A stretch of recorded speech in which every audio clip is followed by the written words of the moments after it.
তত্ত্বাবধায়ক সরকারের ব্যাপারে যে রায় দিয়েছিলেন, শর্ট যে রায় দিয়েছিলেন সেটা এবং তার পরবর্তীকালে সেটার যে আপনার পূর্ণাঙ্গ যে রায় মধ্যে আকাশ আর পাতাল তফাৎ ছিল, এবং সেই যে রায়টা তিনি শর্ট দিয়েছিলেন সেটাও আমরা মনে করি যে এই রাষ্ট্রের বিরুদ্ধে গেছে। বিলম্বে হলেও যে এতদিন পরে তার বিরুদ্ধে যে ব্যবস্থা গ্রহণ করেছে সরকার, সেজন্য সরকারকে আন্তরিক ধন্যবাদ জানাচ্ছি। এবং সঠিকভাবে তার তদন্ত হবে সব বিষয়গুলোর, এবং তার সঠিকভাবে তার বিচার কার্য সম্পাদন হবে, সেটাই আমরা আশা করি। দ্বিতীয়ত আরেকটি বিষয় আছে যেটা খুবই গুরুত্বপূর্ণ আমরা মনে করি। আমরা পত্রিকান্তরে আপনাদের মিডিয়ার মাধ্যমে জানতে পারছি যে আপনার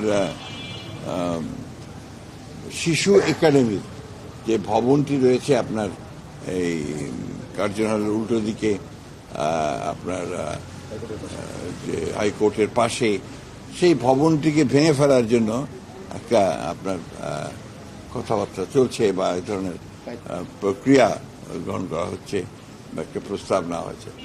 আমরা এটার বিরোধিতা করি, এবং শুধু বিরোধিতা করি এই কারণে যে এটা আপনার শিশুদের একটি বাংলাদেশের প্রতিষ্ঠান, সরকারের প্রতিষ্ঠান, যেটা দিয়ে শিশুদের বিভিন্ন রকমের তাদের যে গঠন, তাদের বেড়ে ওঠা, তাদের মন মানসিকতা তৈরি করা, তাদের এক্সট্রা কারিকুলার অ্যাক্টিভিটিস তৈরি করা, এই সব কিছুর ব্যাপারে আপনাকে এটাকে নেওয়ার জন্য শহীদ প্রেসিডেন্ট জিয়াউর রহমান সাহেব এটার উদ্যোগটা নিয়েছিলেন, এবং তিনি প্রথম এই শিশু একাডেমি তিনি নির্মাণ করেছিলেন, এবং এটা সারা বাংলাদেশেই এর ব্রাঞ্চ আছে।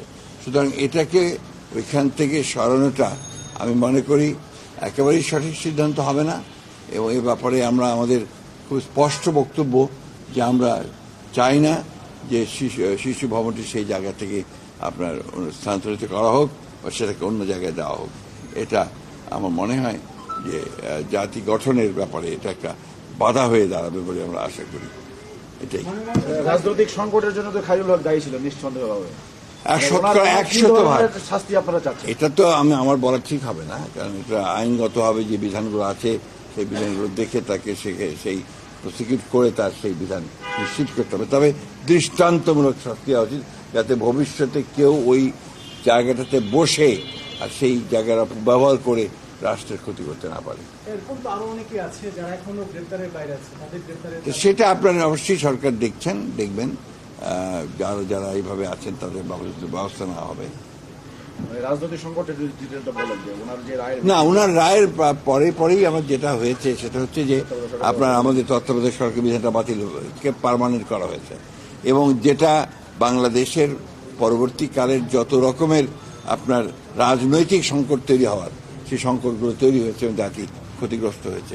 দ্বিতীয়ত হচ্ছে যে আপনার একটা মানে বিচার বিভাগ, যেটাকে আমরা মনে করি যে আপনার জুডিশিয়ারি সবচেয়ে বড় জায়গা, যেখানে আপনার সবচেয়ে আপনার মানুষের আস্থা থাকে, সেই আস্থা জায়গাটাকে সম্পূর্ণভাবে তিনি ধ্বংস করেছেন শুধুমাত্র তার রাজনৈতিক চিন্তাভাবনা সেই কারণে, যেটা বাংলাদেশের সবচেয়ে বড় ক্ষতি করেছে বলে আমরা মনে করি।